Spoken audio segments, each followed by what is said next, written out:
રાજકોટ જિલ્લાના જામકંડોરણા તાલુકાના ગુદાસરી ગામે આવેલા વિઠ્ઠલભાઈ રાદડિયા સહકાર ભવન પાણીમાં ગરકાવ જોવા મળી રહ્યું છે.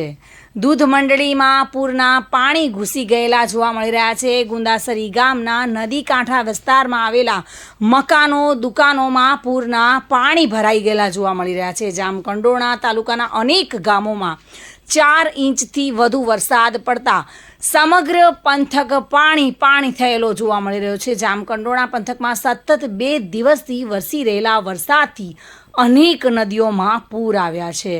જામકંડોરણા તાલુકા તેમજ ધોરાજી શહેરને પૂરું પાણી પાડતો ફોફળ ડેમ ઓવરફ્લો થવામાં માત્ર હવે 3 ફૂટ જેટલો જ બાકી છે. એટલે કે જામકંડોરણામાં મેઘરાજાએ મહેર વરસાવી છે અને ફોફળ ડેમ હવે ઓવરફ્લો થવાની તૈયારીમાં છે, જેથી તંત્રએ પણ નીચાણવાળા વિસ્તારોને એલર્ટ કર્યું છે.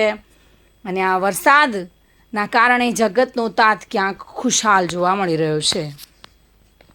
વિમલ સોંદરવા સાથે bureau report, today Gujarati news.